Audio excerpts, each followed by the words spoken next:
Hello and welcome back to Coach Bill's Sports Show. As always, I'm Coach Bill. If it's your first time joining us, thank you. We do a little bit of college football here, covering some stuff. We've got an algorithm that spits out our own rankings. If it's college football related, we're pretty much diving into it. And tonight, you clicked on the video so you know what we're talking about. A little bit of revenue sharing for college football. Just an idea. It's something that came about from a couple conversations I've been having recently and did a little research on it. So the thought was, how could this NIL deal going forward play out to help with the television rights, stuff like that. And somebody mentioned, a profit sharing system or a revenue sharing system from the TV deals, and kind of went down a rabbit hole. So we're going to use the SEC as our example. I've got numbers for all of them, but we're going to start with the SEC. SEC, for example, they're making roughly $500 million a year for the league, for the football rights. So we're going to divide that by 16 because, obviously Texas and Oklahoma coming, can't deny that. Speaking of Texas and Oklahoma, here at the end of the video, we're going to go into the conference realignment that's coming for SEC, and personally, I kind of love it. But 16 teams, breaking that $500 million down, it's roughly 31 and some change $1 million a year per team for the SEC. That's breaking it down evenly across even share. So let's say 20%. It's going to be hard to get the decision makers to really go up to a high number. You're not going to see something as high as like the NBA has, where it's 50%. I think 20% is doable, though. So if you did 20%, that's $6.25 million a year. So there's 125 players on the team. So every SEC team, if you're a good enough athlete, good enough grades to get into an SEC school, you'll make $50,000 a year as a member of that roster. So if you play, and that's obviously before any NIL deals, any endorsements, anything else that might come from your play on the field. So let's say let's use Arch Manning as an example. Arch comes in. Texas is an SEC school, and his first paycheck is his first year. He makes $50,000. Doesn't really have that many NIL deals that year. His next year, he makes $50,000 more, so he's made $100,000 from the school TV rights. Not from the school, from the TV rights from the school.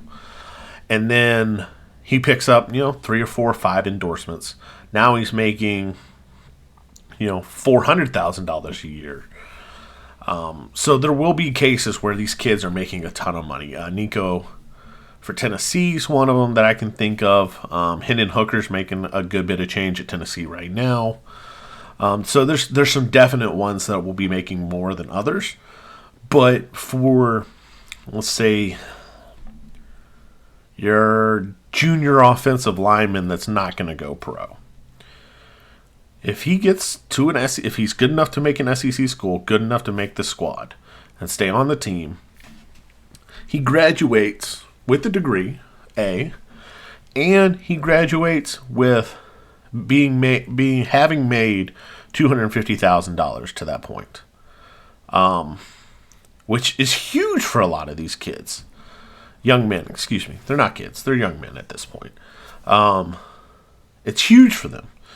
That allows, it allows you to do things differently growing up. It allows you to change some stuff for your family as well.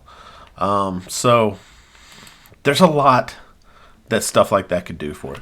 Now, obviously, not every school is going to be getting the same money, but that comes down to the TV deals and stuff like that. But if you made $50,000 a year, and let's say you paid them out every month, just every month they were on the roster, they would have a check for $4,166.66. But that would allow them, we wouldn't have the Jameis Winstons who go and steal crab legs. You'd be able to buy shoes if you wanted, which is what a lot of these kids get in trouble for. Tattoos, which a lot of kids get in trouble for. You have a girlfriend, you want to take her on a date. You can do all that and still be a student athlete. It's just paying you for making the roster at these schools. And I think that could be used for an advantage for certain schools. Like, let's pick on the Pac-12 for a minute. Their TV right deal would have their kids making $26,666 a year. So roughly $2,222 a month. So yeah, there's going to be a talent disparity between the SEC kids and the Pac-12 kids if money is the only driving factor. But there's so much more to college football. And I think that will shift, and especially with the 12-team playoff coming. But what this will also do, it will kind of, I don't want to say it'll put a hold on realignment, but it will make realignment a lot harder between a profit share, a revenue share for the TV deals, the TV rights, as well as the 12-team playoff where your conference champs get an automatic bid to the playoff. I think it would stop a lot of this conference realignment. Not that I don't like it. I do. I love some of it. There's some of it that's confusing to me, like USC and UCLA going to the Big Ten. I don't understand it unless they're looking at this already, because the difference between the Big Ten and the Pac-12 is roughly $20,000 a year that you can give the kids. Per school, you're looking at about $12 million difference per year. So if money is the motivator, then I can definitely see it as a possibility. But it would help a lot of that. The one school that would remain an outlier, which I don't know is good or bad, is Notre Dame. They're making $20 million a year right now for their television contracts, and they don't split that with anybody. That is the school. So they're able to do things a little differently, and that's fine. It puts them in between the Big Ten and the Big 12 for payouts for their kids if everybody adapted this 20% model. And I think that's kind of right where they want to be. If they wanted to join a conference, the ACC would definitely take them. And it would allow the ACC to build a better brand and renegotiate their contracts to make that money work for Notre Dame. But right now, the problem in the ACC is having is you have Clemson, you have Florida State.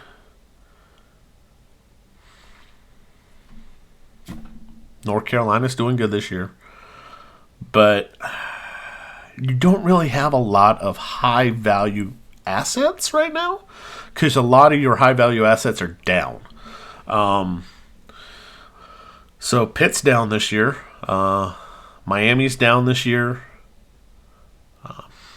Your Virginia schools are down this year, which I think Virginia has all right and probably will cancel the season for the rest of the season after the loss of those teammates.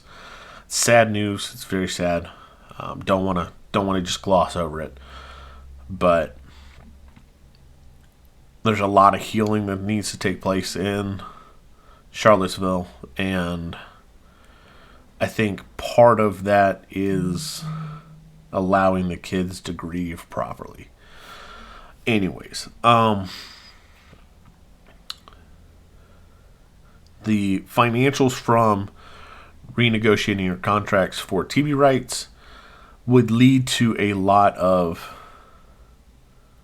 I don't think it would make the decisions for kids, but I do think you would see where these close matchups for kids.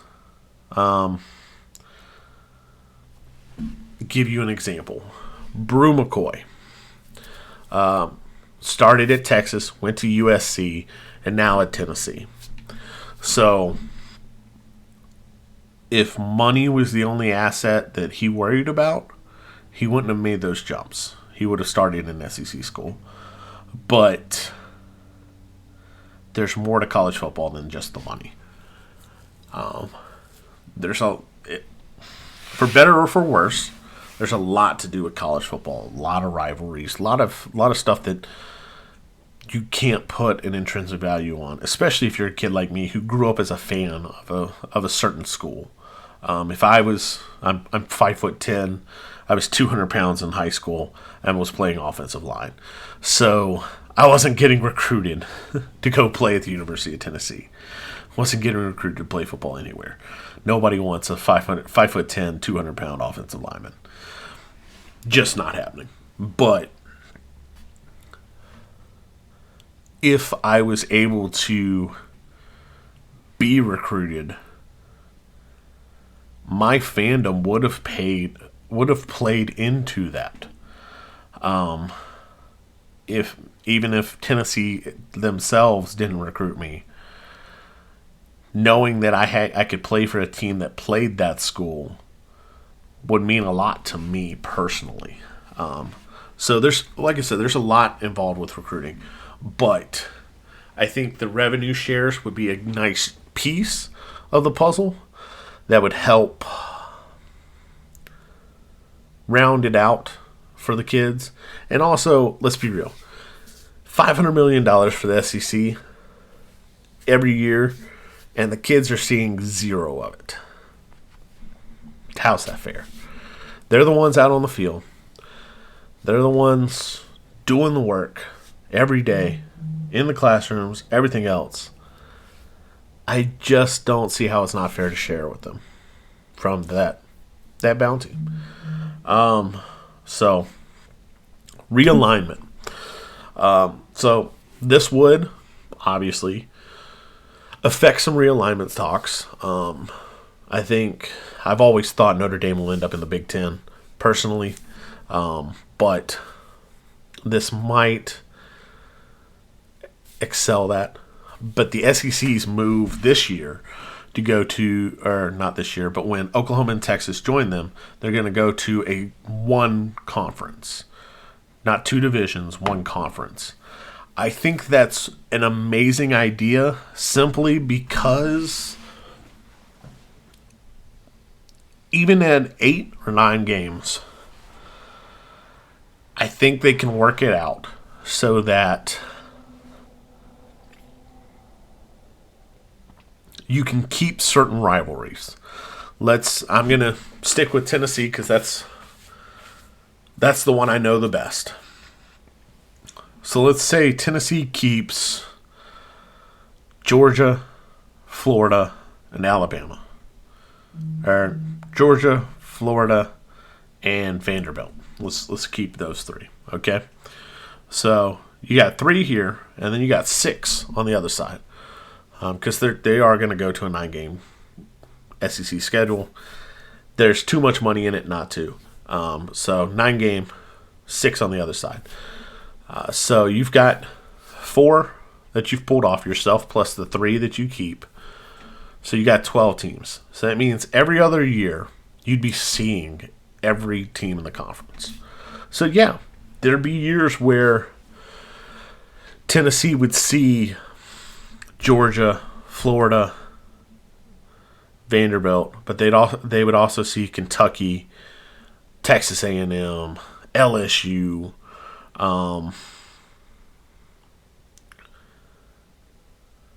Just trying to go through some of the other ones here. Arkansas, they would see, Ole Miss more regularly, and Auburn. Don't discount Auburn. Yes, they're down right now, but they are so close. If anybody watches this from Auburn, right here, you have the ability to do something you haven't done in a while, and that's to be smart. It would be very, very smart to keep Cadillac as your head coach. That man bleeds Auburn. He has reinvigorated that program. Y'all really need to think this through before going through this whole coaching search. Give that man every opportunity to say yes to be your head coach. I think it would do wonders for your program. Anyways, the ability to see and rotate through everybody in the conference, it means every 4 years, if you're again, I'll use Tennessee, every 4 years, every team from the conference will come through. You'll do a home and home. So let's use Ole Miss. We played Ole Miss last year at home. Then next year we play Ole Miss at Ole Miss. 2 years past that, so 3 years from now, we'd play at Ole Miss at home again. And we would see a rotation of teams coming through. So if you're a fan like me who can only really I can go to a couple different stadiums, but I choose to go to Neyland because it's my favorite stadium, personally. I've been to Death Valley. My wife is a Clemson fan. I've been to Bryant-Denny. I've been to a couple of these other stadiums. Neyland just is a different level for me, but that's because I'm a Tennessee fan. And you're telling me I have a chance as a Tennessee fan to see every team from the SEC come through. I'm buying season tickets. It's that simple because I want to see them. Every 4 years, I'll get to see every SEC team come through. So, yeah, there may be years where Alabama has a gauntlet run. Absolute gauntlet. Alabama would definitely keep Auburn. They would probably keep LSU, and I don't know who you would put as Alabama's third. Maybe Ole Miss. Don't know. I don't know Alabama's. Maybe it's Tennessee. I don't know. But there would be years where you would come in and they would have Georgia on their schedule. They would have Florida on their schedule. They would have, Tennessee, Kentucky. They would have Texas A&M, LSU, Auburn, Mississippi State, Ole Miss, and Texas all on their schedule. That's phenomenal. Who's a fan of that school that doesn't want to see them play this amazing schedule? And if you're looking at it from a recruit standpoint, I'm going to be on TV because we're playing these games. So I love the move. Absolutely love the move. I think it's the right move. I don't think the pods would have worked out super well. 2 conferences. The only way to really make that work is to slide Alabama and Auburn to the east and move Texas and Oklahoma to the west. And that really doesn't work because then you lose a lot of your rivalries within the divisions. By making it a single conference, it allows those rivalries to live on. I don't know how they're going to break it down, but they've got some smart people in that room. A lot smarter than me sometimes. Sometimes not as smart as me, but a lot smarter than me sometimes. They definitely have a lot more degrees on the wall than me. But either way, I'm excited for it. I love it. If they can incorporate NIL with their new TV package paved the way. The SEC is just going to continue to dominate. And until you have conferences step up and understand that it's not just a top-heavy league that builds conferences. Like, let's be real. Big Ten has a wonderful top-heavy league. Michigan, Ohio State, every year. They're in that playoff conversation. But who's next? Penn State? Okay. You tell me Penn State is your third. That's fine. The third in the SEC, Tennessee this year. Who do you think's going to win that game? Tennessee or Penn State? For me, it's pretty easy. Our fourth this year in the SEC is Alabama. Whose league is 4 deep enough to play Alabama? ACC going to do it? Who's number 4 in the ACC? Pac-12 going to do it? Who's number 4 in the Pac-12? Don't get me started on the Big 12. So, who's really going to be there? I think this is a great step forward, and I think if they move to have a revenue share from the television rights, I think it'll be a wonderful thing for the teams and for the schools. You can do it for every television right. So, wrestling. Iowa's going to be your Iowa, Penn State's. Their television rights are going to pay more than Appalachian State's television rights for wrestling. That's what it is. Same with gymnastics. UCLA is going to pay more than probably another school. Same with softball. Oklahoma's probably going to pay more than another school. Basketball, Gonzaga, UNC are going to be able to pay more than, let's say,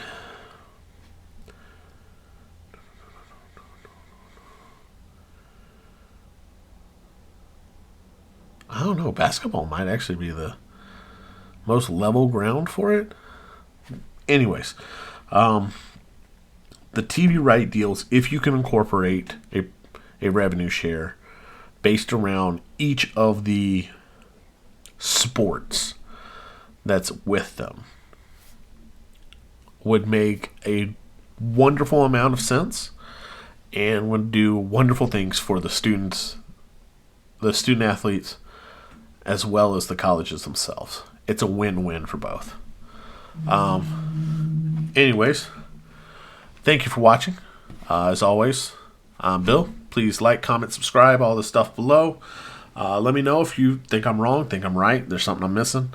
But have a wonderful rest of your night. Ready, break.